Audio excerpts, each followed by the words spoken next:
Salut! Aujourd'hui, toujours dans ce petit format de lecture que je vous avais expliqué, je préfère le noter parce que sinon je vais me disperser un peu dans tous les coins. Donc comme ça je lis et puis voilà, c'est quand même plus sympa dans le cadre là que derrière ma chaise. Parce qu'aujourd'hui il fait chaud, donc je suis même en t-shirt parce que là il fait 19. Par contre dehors il y a du vent, il fait froid. Alors, faut-il incorporer son engrais naturel avant l'hiver ou pendant la culture? Donc on a déjà parlé au début du fumier. Fumier, compost, allez voir ces vidéos si vous avez la chance d'avoir du fumier et faire vous-même votre compost.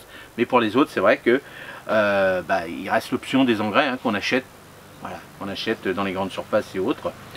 Donc les engrais naturels achetés en boutique, qu'ils soient sous forme de granulés liquides ou en poudre, sont une excellente solution pour améliorer la fertilité du sol de manière durable.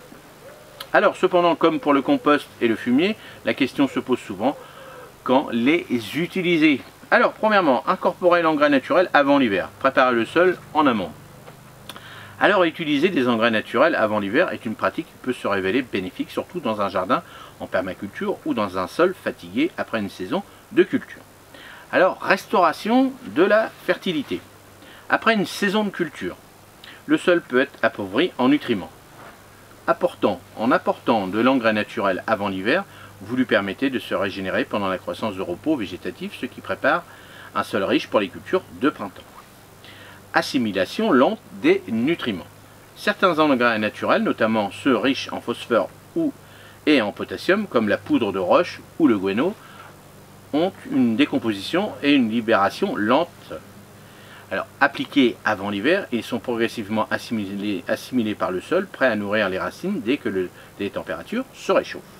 Alors vous voyez, donc là il faut, malheureusement il faut aller dans les jardineries, malheureusement non, ils sont là pour ça et ils nous donnent beaucoup de services, mais il faut trouver quelqu'un qui connaisse un petit peu. Donc voilà, quand vous cherchez des poudres d'ose, des choses comme ça et tout, bon, demandez au gars quand même par rapport à ce que vous voulez faire, par rapport à comment votre sol est, tout ça.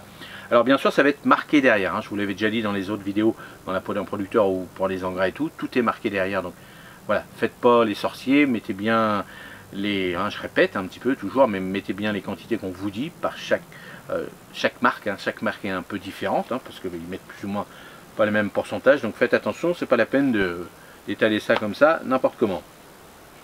Alors prévention de l'épuisement du sol. Les sols très cultivés peuvent s'épuiser en un élément nutritif. Ajouter de l'engrais naturel avant l'hiver aide à prévenir l'épuisement, en particulier si vous pratiquez des cultures intensives ou si vous préparez une terre pour des cultures gourmandes comme les pommes de terre ou les tomates. Alors vous voyez, pareil, on va mettre des engrais qui vont se diffuser lentement, donc ça va être marqué derrière les boîtes.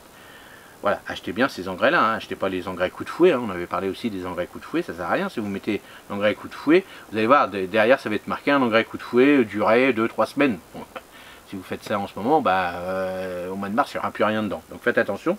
Moi par exemple, j'utilise dans les aromatiques des engrais à libération lente. Donc moi c'est un 14-16 mois, des fois c'est des 12-14 mois. Vous voyez, je sais que par rapport à la plante, à quel moment je vais la vendre, donc je mets un engrais. Et ces engrais-là se diffusent en fonction du temps, en fonction de l'humidité, tout ça, tout doucement. Donc vous voyez, c'est 12-14 mois, donc ça va être marqué derrière les boîtes en fonction de ça.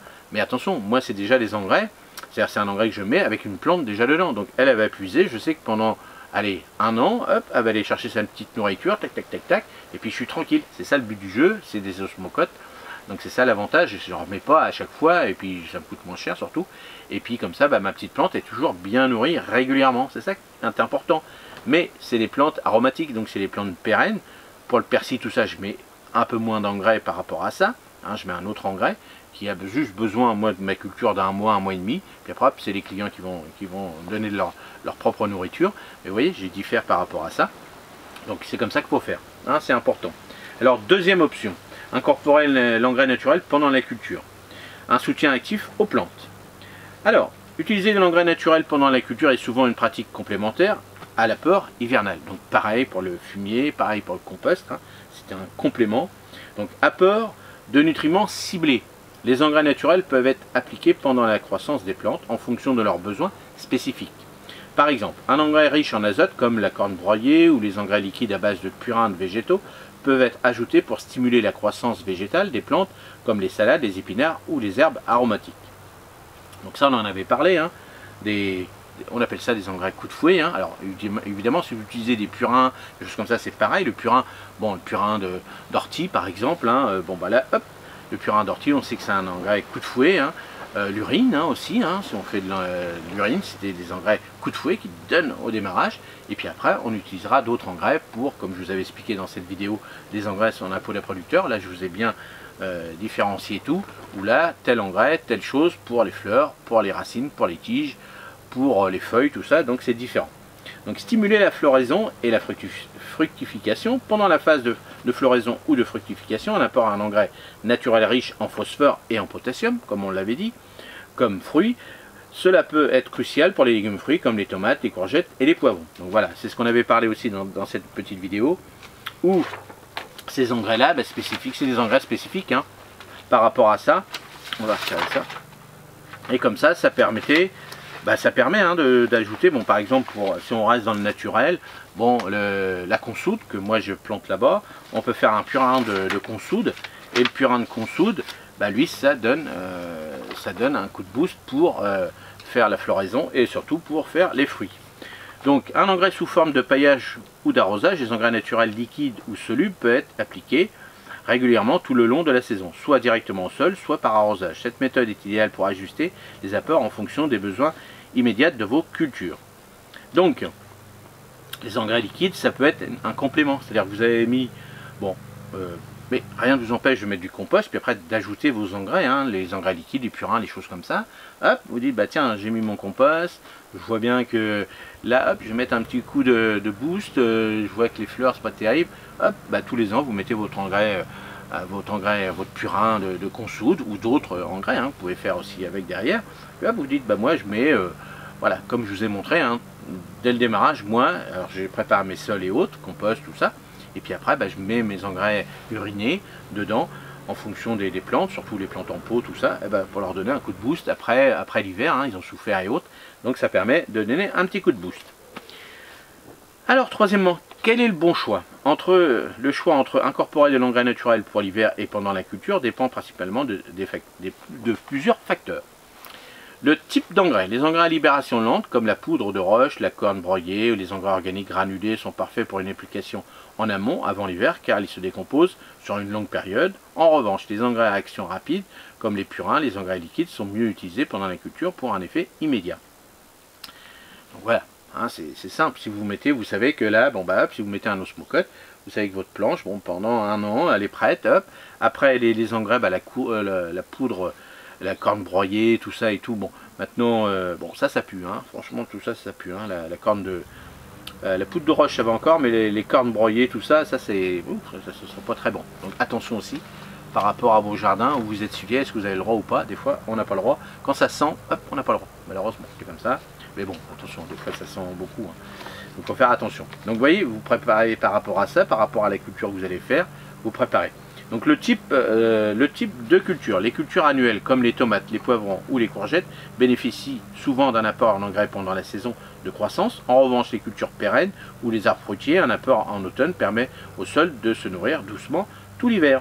Oui, hein, par exemple les osmocotes, par exemple, vous vous dites, tiens, l'osmocote, il va redonner pendant 3-4 mois ou voire plus de la nourriture. Donc là, vous dites, à l'automne, je remets un petit engrais granulé pour mes arbres fruitiers, parce qu'eux ils sont en place en permanence. Les fraisiers, hein, que j'ai ici par exemple, hop, on va leur donner, alors si on n'a pas de fumier, si on n'a pas de compost, hop, on leur donne un petit engrais granulé. On sait que, bon, allez, c'est la dernière année, on sait qu'on va mettre un 12 mois à peu près, hein, à cette époque-là. Hop, on met un 8-12 mois, on met ça dedans, hop, c'est bon, impeccable. Comme ça, on est tranquille pour tout le reste de l'année. Si on a un peu de... on voit que c'est pas trop fleuri et tout, hop, on remet un petit engrais de potassium ou de phosphore, hein, avec, pour redonner, donc purin de consoude par exemple, pour redonner, on dit tiens, il y aura un peu plus de fleurs, hop, c'est parti.